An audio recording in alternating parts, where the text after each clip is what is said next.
Dans ce chapitre, nous allons parler de chiffrement à base de code correcteur d'erreurs. Alors, le chiffrement, on utilise parfois le mot codage et c'est assez différent, je vais vous l'expliquer. La différence qu'il y a entre chiffrement et codage, c'est que le chiffrement fait partie de la théorie de l'information, c'est-à-dire qu'on transforme de l'information pour qu'elle devienne inintelligible par un adversaire. Ça, c'est le chiffrement des données, vous en avez déjà entendu parler dans votre cours de cryptographie. Le codage, lui, il permet de corriger les éventuelles erreurs durant une communication. Donc c'est pas du tout la même idée. On n'a pas d'adversaire. Le seul adversaire, ce serait le bruit, les erreurs qui seraient rajoutées. Mais il n'y a personne qui a... On n'a pas besoin de cacher l'information à un ennemi ou quelqu'un qui écouterait la conversation. Donc la première fait partie de la théorie de l'information, la deuxième fait partie de la famille de la théorie des codes correcteurs d'erreurs. Donc la différence essentielle réside dans la volonté de protéger les informations d'une part, d'empêcher les tierces personnes d'accéder aux données dans le cas du chiffrement ou de la modification de ces données-là, alors que le codage consiste à transformer de l'information vers un ensemble de mots, qui sera plus long, qui nous permettra de corriger ces erreurs. Chacun de ces mots est constitué de symboles. Voilà. La compression, que vous avez vu aussi, c'est une façon de coder l'information, mais qui est à perte parfois, ou pas à perte si le message à encoder, à compresser a une structure particulière, mais globalement la compression se fait à perte d'information dans la compression. Donc on transforme des données vers un ensemble de mots adéquats destinés à réduire la taille. Mais il n'y a pas de volonté de dissimuler de l'information, ni même à corriger des éventuelles erreurs qui auraient été transmises durant la compression. Si on compresse avec des erreurs, eh bien, on ne pourra pas les corriger. Le codage, ou la théorie des codes, permet de corriger ces éventuelles erreurs. Alors ceci étant, vous verrez dans la littérature que les mots code et chiffrement sont souvent employés de manière synonyme, malgré que ça représente quand même des choses très différentes. On peut aussi considérer que le chiffrement doit résister à un adversaire intelligent, c'est-à-dire qui écoute, qui peut modifier les informations, les intercepter, attaquer de plusieurs manières, alors que le codage est destiné à une transmission sur un canal qui peut être potentiellement bruité. Et c'est ce bruit-là qui serait notre seul ennemi, qui est un phénomène aléatoire, qui n'a pas d'intelligence intrinsèque, mais qui peut être toutefois décrit mathématiquement. Donc on peut modéliser le bruit comme une distribution gaussienne dans certains cas, ou alors on peut caractériser le bruit sur un canal, donc on a quelques idées de la quantité d'erreurs que ce bruit induit sur notre message. En tout cas, on peut mathématiquement modéliser son comportement. Donc en général, quand on veut transmettre de l'information, on va d'abord la chiffrer, puis l'encoder, pour pouvoir corriger les éventuelles erreurs de la transmission. En recevant l'information, on va la décoder pour corriger ces erreurs, puis déchiffrer. Mais la cryptographie basée sur les codes, elle permet de faire un petit peu les deux en même temps. C'est-à-dire que on peut utiliser des codes correcteurs d'erreurs pour pouvoir dissimuler de l'information. Alors, je m'explique. Makelis, donc c'était un Américain qui a proposé ça en 78, à peu près au même moment que RSA, un moyen de chiffrer des données basé sur des problématiques de code correcteur d'erreurs. L'inconvénient majeur de ce type de cryptosystème, c'était la taille des clés publiques. Par contre, il y a de nombreux avantages, notamment la rapidité. Vous avez vu que pour faire un chiffrement RSA, on devait faire de l'exponentiation modulaire, ce qui peut être coûteux quand les exposants sont grands. Pareil pour le déchiffrement, on a encore une exponentiation modulaire, donc ça peut être assez coûteux. Ici, les cryptosystèmes ont besoin d'opérations uniquement d'algèbre linéaire, d'XOR, des opérations simples. Donc c'est assez rapide et c'est facile à implanter. Un autre argument, c'est que les attaques contre ces schémas-là ont une complexité qui sont au moins exponentielles. C'est-à-dire qu'on n'a pas d'algorithme polynomial pour pouvoir les résoudre. Donc ça c'est un autre argument. Les problèmes sont connus depuis longtemps et beaucoup étudiés, donc c'est quelque chose qui suscite de l'intérêt dans la communauté. Pas basé sur la théorie des nombres, c'est-à-dire que c'est alternatif. Si jamais il y a quelqu'un qui arrive à casser les problématiques de factorisation ou de logarithme discret, il ne sera pas capable pour autant de déchiffrer des messages qui auraient été chiffrés avec un cryptosystème basé sur les codes. Donc le côté alternatif, c'est un plus, on est base sur un problème différent. On n'a pas besoin de cryptoprocesseur, puisque l'arithmétique qui est en place n'a pas besoin de capacité de calcul supplémentaire, donc on peut implanter ça sur des systèmes embarqués très simples, très bas coût. Et l'argument qui est un peu à la mode, c'est la résistance à l'ordinateur quantique. Donc on ne peut pas, pour l'instant, utiliser un ordinateur quantique pour résoudre les problèmes difficiles de la théorie des codes. Il n'est pas démontré que c'est impossible, mais en l'état actuel des connaissances, il n'y a pas d'algorithme quantique qui permet de résoudre en temps polynomial ces problèmes-là. Par contre, pour RSA, pour la factorisation ou le log discret, Shor a proposé des algorithmes polynomiaux qui utiliseraient un ordinateur quantique suffisamment grand. Donc c'est pour ça que la communauté s'est intéressée à des problématiques un peu alternatives, et c'est un engouement qui est depuis les années 70 avec Michaelis, mais qui devient plus actuel avec l'évolution des composants. Parce que la taille des clés publiques, qui était le principal point négatif, plusieurs centaines de milliers de bits, était en 1978 un gros problème, mais avec l'évolution des technologies, ça devient un problème qui est de moins en moins important, surtout que l'ordinateur quantique devient de plus en plus réaliste et que les cryptosystèmes basés sur des problèmes anciens n'ont pas cette sécurité-là. Alors comment fonctionne ce schéma de chiffrement, donc ce cryptosystème de Michaelis?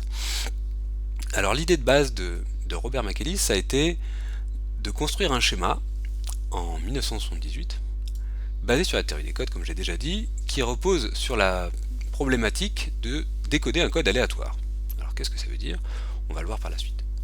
Alors ce système repose sur un problème difficile de théorie des codes et n'a pas rencontré de véritable soutien, entre autres à cause de la clé de chiffrement qui est grande, et un autre argument, que je n'ai pas dit pour l'instant, mais que le chiffré est à peu près 2 fois plus long que l'original. Parce que comme on utilise des codes correcteurs d'erreur, on a toujours une part de redondance qui s'ajoute à notre message, donc notre chiffré va être plus grand que l'erreur initiale, que le message initial, pardon.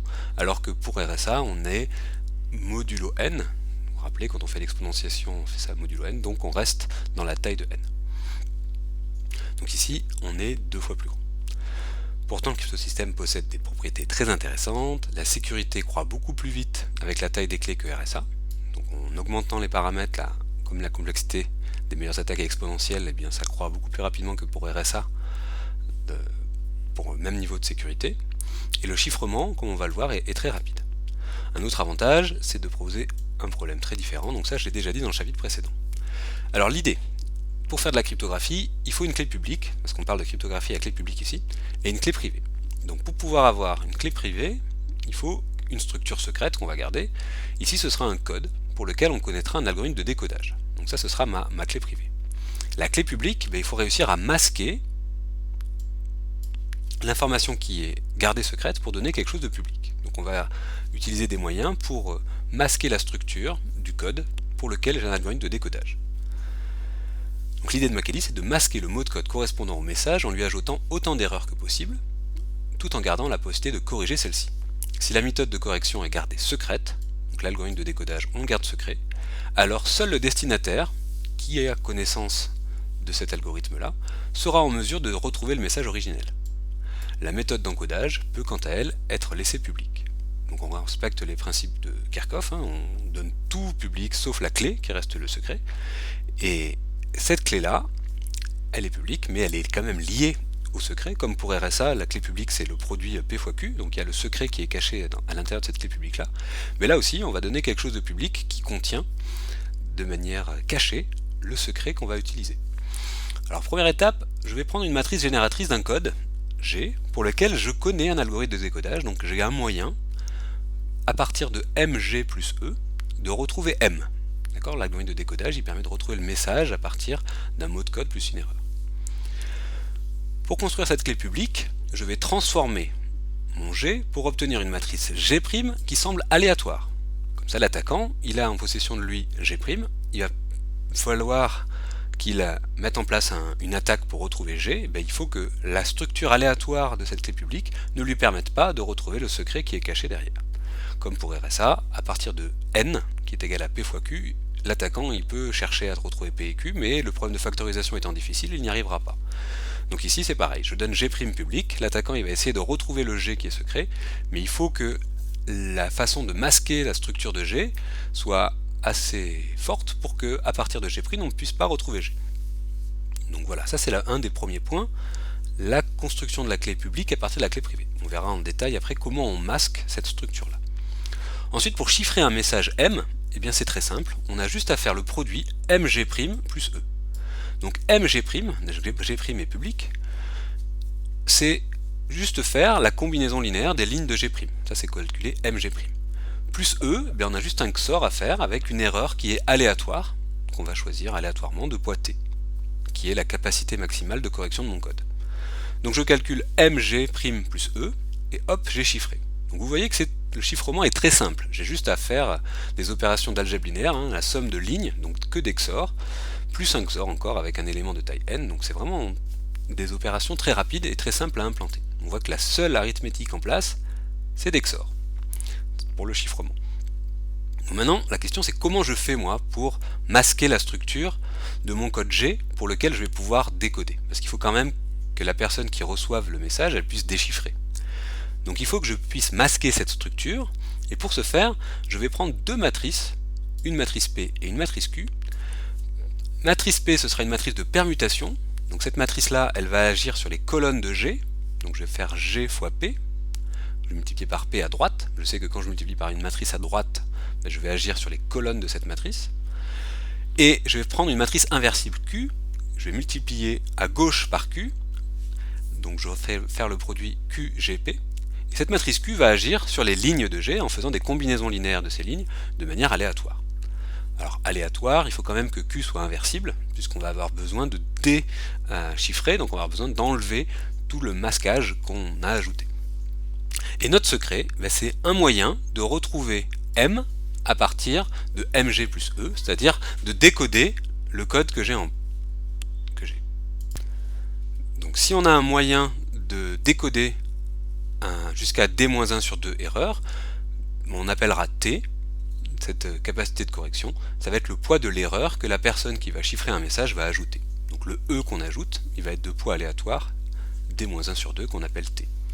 Donc on donne de manière publique g' égale qgp, donc ça c'est une matrice, c'est là que QGP, on peut avoir beaucoup de bits pour définir cette matrice-là, c'est là que le bas blesse, c'est la taille de cette matrice-là, puis un entier t, donc lui qui est petit, donc ça c'est un petit paramètre public. Donc là, le gros point négatif de ce type de schéma, c'est la taille de cette matrice-là, publique, qui peut faire plusieurs milliers de bits. Donc une fois que j'ai fait ça, eh bien, il faut quand même que je puisse déchiffrer, donc on va voir comment ça se passe. Donc déjà, quelques petites informations supplémentaires pour pouvoir bien comprendre comment ça fonctionne. Alors des attaques efficaces ont été publiées contre le schéma originel, essentiellement contre le fait de masquer G en faisant QGP, le masquage est souvent un peu faible et on arrive à retrouver des informations sur G ou sur P à partir de la matrice publique. Donc c'est ça le cœur de la cryptanalyse de la structure de G. Ensuite, il y en a la cryptanalyse qui permet de faire une cryptanalyse partielle, c'est-à-dire retrouver un message clair à partir d'un chiffré, qui ne permet pas pour autant de retrouver la clé privée, mais juste de déchiffrer, qui elle se base sur l'algorithme de décodage par syndrome qu'on a vu dans un chapitre précédent. J'en parlerai un peu plus tard. Donc en tout cas, ces attaques-là ont été proposées, des améliorations ont été apportées, en général, on augmente un peu la taille des clés, on change le type de matrice qu'on utilise, et on peut avoir des systèmes qui sont aujourd'hui vraiment sûrs pour des paramètres qui sont un petit peu grands. Donc ça a été utilisé dans le moyen de chiffrement qui s'appelle Entropy, utilisé par plusieurs entreprises. Donc le cryptosystème Makelis, lui, il utilisait une famille de codes secrètes. Les codes qui sont secrets, c'est la famille des codes de Gopa. C'est des codes binaires pour lesquels on peut facilement décoder. Donc on a des algorithmes de décodage qui sont efficaces, mais une fois que leur structure masquée par la permutation, à partir de la clé publique, il est dur de retrouver la clé privée. Et il est difficile de les distinguer des codes linéaires aléatoires. C'est-à-dire que si je prends un code aléatoire et un code de Gopa permuté en faisant QGP avec G, une matrice généralisée d'un code de Gopa, c'est pas facile de savoir lequel est l'aléatoire, lequel ne l'est pas. Ça c'est un argument qui est assez fort, parce que pour RSA c'est pas le cas. Si je prends un nombre aléatoire, et que je prends un nombre qui est le produit P fois Q, vous allez très rapidement voir que le nombre aléatoire il va avoir des facteurs premiers, petits, probablement, ou beaucoup plus petits que P et Q pour le produit N égale P fois Q, donc on peut facilement distinguer l'un de l'autre. Ici, on a cet argument-là pour les codes de Gopa, c'est plus difficile de distinguer un code de Gopa d'un code aléatoire. On n'a pas de distingueur, de moyen de faire cette distinction-là. Donc ça, c'est un argument aussi qui est important. Donc si on n'arrive pas à distinguer notre code d'un code aléatoire, eh bien on va devoir décoder un code aléatoire. Donc décoder un code aléatoire, G', eh bien ça c'est un problème qui est difficile, qui est NP complet aussi. Donc pour construire un code linéaire aléatoire, il suffit de générer de manière aléatoire une matrice génératrice sous forme systématique. On est ainsi sûr d'avoir la dimension du code. La sécurité du système repose donc sur deux problèmes distincts. L'indistinguabilité d'un code de Gopa permuté, d'une part, donc on ne peut pas retrouver le code de Gopa à partir de la matrice publique, et le problème du décodage, donc à partir de mg plus e, donc on dit borné parce qu'on a fixé t, la valeur de l'erreur, c'est borné, on a une valeur maximale. D'autre part, comme pour RSA, on a le problème de l'exponentiation modulaire, donc retrouver la racine e-ième. Quand on chiffre, on fait m puissance e égale c. Si on arrive à retrouver la racine e-ième de c, on a déchiffré. Donc ça, ce serait notre équivalent du problème du décodage borné. On a une cryptanalyse partielle. Et l'autre problème pour RSA, c'est n égale p fois q. Factoriser, donc retrouver p et q à partir de n. Mais là, ce serait retrouver le code de Gopa, g, à partir de la matrice publique. Donc c'est des idées vraiment similaires, mais qui utilisent des problématiques différentes. Donc le chiffrement, on l'a déjà vu tout à l'heure, c'est uniquement faire mg' plus e, on obtient c' qui est le message chiffré. Pour déchiffrer, c'est un peu plus technique, puisqu'il faut se servir de tous ces paramètres secrets et de son algorithme de décodage, qui, rappelons-le, à partir de mg plus e, me rend m. Donc ici, première étape, j'ai mon chiffré c', je multiplie par p-1, donc c'est la matrice de permutation inverse. Comme je suis la personne qui va déchiffrer, je connais les secrets. Je connais Q, je connais G, je connais P, je connais gamma G, l'algorithme de décodage. Première étape, je calcule C', P-1. C', c'est MQGP plus E. Donc en multipliant par P-1, je vois que ça disparaît.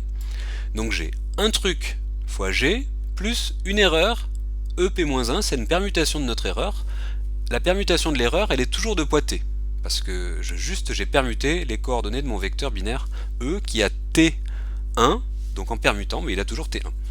Donc je peux corriger ces erreurs-là, puisqu'il n'y en a pas plus que T, et retrouver MQ à partir de MQG plus cet élément qui est de poids T. Donc le décodage de C'P-1 me donne NQ. Donc là j'ai quasiment gagné. Si j'ai MQ, j'ai juste à multiplier par Q-1, d'accord, donc l'inverse de la matrice Q qui je l'ai choisi inversible, et en faisant MQ fois Q-1, je retrouve bien M. Donc là j'ai réussi la première étape, enfin là j'ai réussi le déchiffrement de mon message chiffré. Donc c'est comme ça que fonctionne le schéma de Michaelis. Donc on voit que c'est très rapide pour le chiffrement. Pour le déchiffrement, je cache un peu comment on arrive à faire le décodage de ce code de Gopa, mais c'est de l'arithmétique qui est assez simple. On utilise des algorithmes pas très compliqués. On utilise Berlekamp-Massey, que vous avez déjà vu en cryptographie, pour décoder cette famille de codes-là. Donc on a des choses qui sont pas très compliquées à implanter et qui sont assez rapides et efficaces. Donc on a un déchiffrement qui est rapide. Maintenant on va voir un autre schéma qui a été proposé 8 ans plus tard, qui, au lieu de se baser sur la problématique utilisant des matrices génératrices, on se place dans le dual, on se place sur des matrices de parité. Alors Niederreiter, il a proposé une variante en 1986, donc juste 8 ans après, en se disant, si on peut le faire avec une matrice génératrice, on doit pouvoir faire quelque chose un peu équivalent avec une matrice de parité. Et c'est ce qu'on va étudier en détail dans la suite de ce cours. Donc elle est exactement équivalente du point de vue de la sécurité, mis à part qu'avec cette version, chiffrer 2 fois le même message ne présente pas de risque, parce qu'avec Michaelis, on le verra peut-être en exercice, si on chiffre 2 fois le même message, on va pouvoir réussir à faire une attaque. Ici c'est un petit peu différent. Et c'est un peu plus efficace en temps de calcul. Donc si on chiffrait 2 fois le même message qu'on envoyait à des destinataires différents, on aurait des moyens de retrouver une partie de l'information. Mais c'est une autre question, auquel on répondra peut-être un peu plus tard. Donc elle fonctionne comme le chiffrement de Michaelis, mais en utilisant la matrice de parité du code et en utilisant l'erreur pour obtenir le message. C'est-à-dire que je vais prendre mon message M, je vais l'envoyer sur un mot de longueur N et de poids T, et le chiffrement ce sera juste à faire H fois E égale S. Donc comme Michaelis, j'ai des données privées, qui est la matrice H de parité d'un code pour lequel je sais décoder, donc je sais corriger les erreurs, je sais retrouver E à partir de H et S, donc ça c'est mon secret, Donc là encore une fois, on peut prendre des codes de Gopa, on peut prendre des codes de Reed-Solomon, on peut prendre plein de familles de codes différentes. Mais en tout cas, on a pour chacune de cette famille de codes un algorithme de décodage qui est secret, qui permet de corriger jusqu'à T erreurs.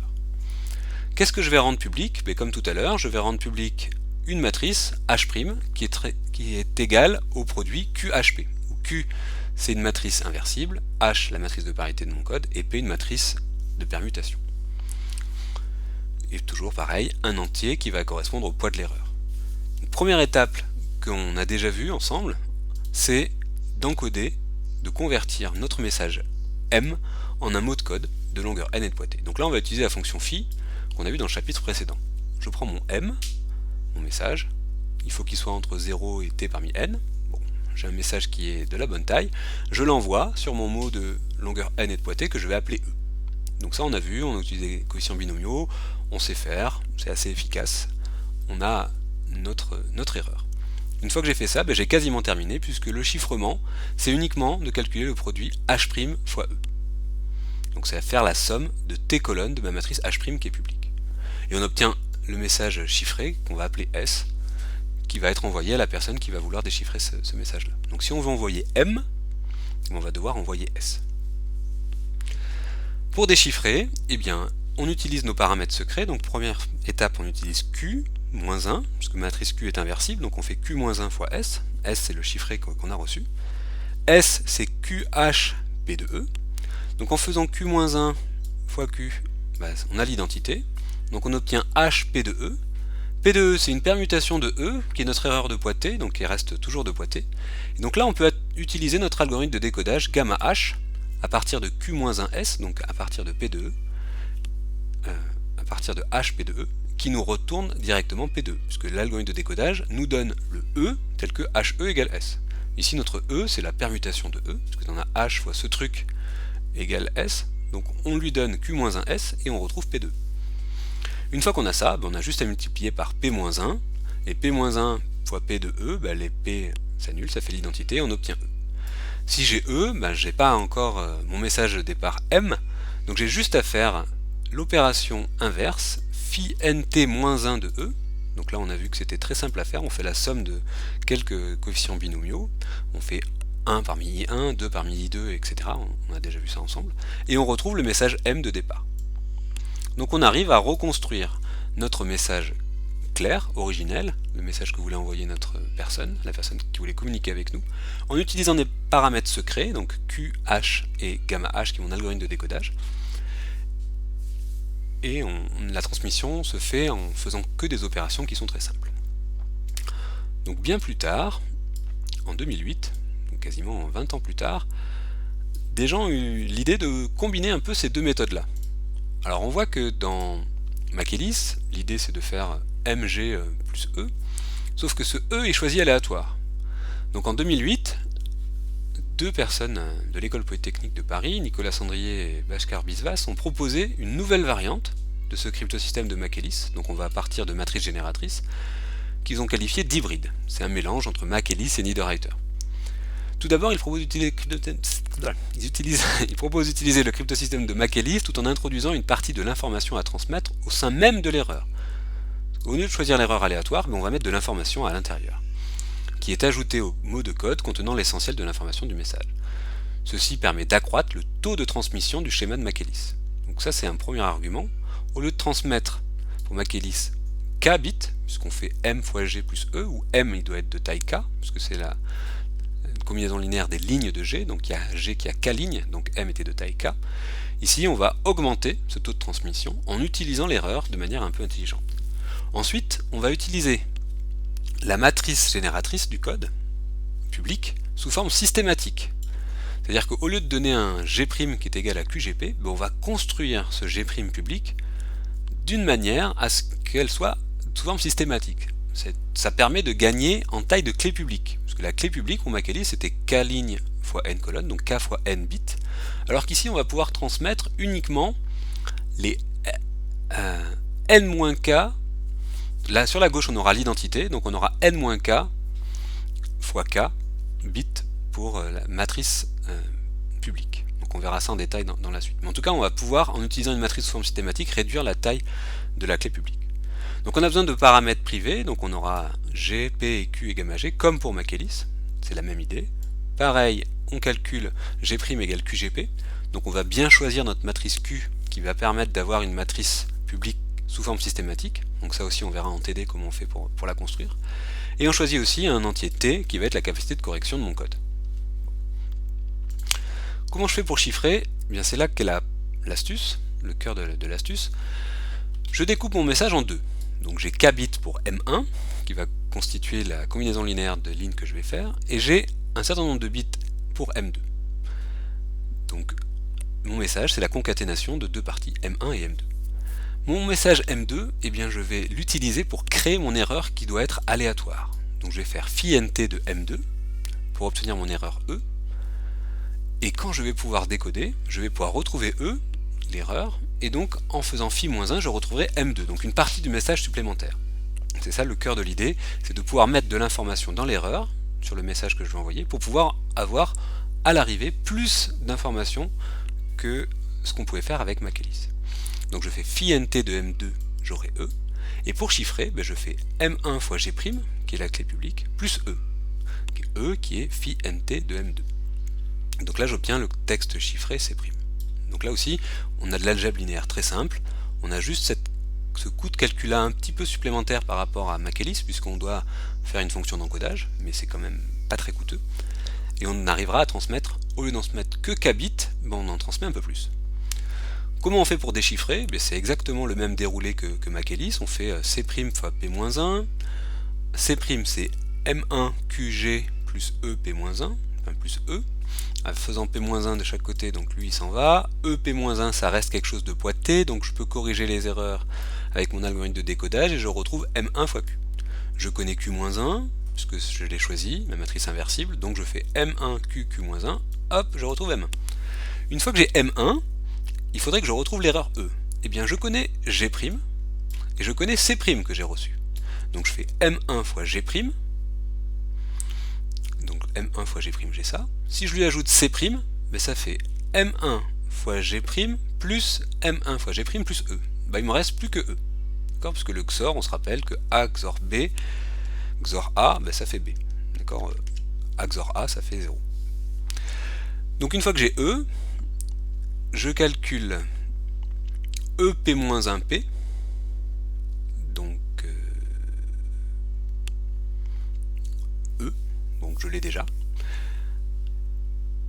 Je fais phi nt de M2, donc je sais que ça c'est E, pardon, je sais que E c'est phi nt de moins 2, donc si en faisant phi-1 de E, eh bien je retrouve M2. D'accord? E fois P-1 fois P, ça c'est pas vraiment utile, hein. Ça je l'ai mis pour vous rappeler que mon erreur elle était de poids T, même en faisant EP-1. Bon, en tout cas là j'ai mon E, donc E c'est phi nt de M2 que je ne connais pas pour l'instant. Et en faisant phi-1 de ce truc là, de E, phi-1 de E, je retrouve bien M2. Donc là je suis sûr d'avoir la bonne valeur de M2. Et donc j'ai plus qu'à reconstruire en concaténant ces deux résultats là. Donc pour terminer cette vidéo, on va regarder comment se comportent ces différents cryptosystèmes en termes de taille de clé publique pour chacun des cas. Parce que les gens qui proposent des évolutions, soit ils proposent une avancée en termes de sécurité, soit ils proposent une avancée en termes de gain pour la clé publique, pour la rapidité des algorithmes. En tout cas, là on va se concentrer sur quelles sont ces avancées, enfin qu'ont apporté ces avancées en termes de gain pour la clé publique et l'autotransmission. Alors pour Makelis, on a vu que la clé publique c'était k fois n. On avait k lignes et n colonnes, donc la clé publique c'est k fois n bits. Pour Niederreiter, c'est la matrice de parité, donc elle a n-k lignes et n colonnes. Pour IMES, donc le schéma que je viens de vous présenter, comme la matrice est sous forme systématique, on a k lignes, mais on n'a pas à transmettre la première partie qui est l'identité, donc on n'a plus que k fois n-k bits. Donc là on voit qu'on a un gain à la fois par rapport à Makelis, parce que n-k est plus petit que n, et à la fois par rapport à Niederreiter, parce que k est plus petit que n. Bon. Le message qu'on peut envoyer pour Makelis, il fait que k bits, puisque ça va être les combinaisons linéaires des lignes de G.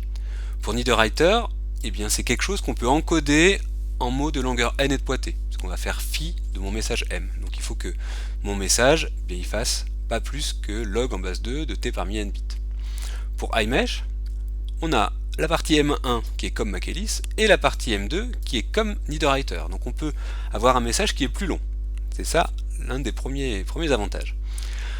En termes de chiffré, dans le premier cas, il fait n bits, parce qu'on fait mg plus e, donc on obtient un résultat qui est sur n bits, donc on a un chiffré qui est plus long que le message clair de cet ordre-là.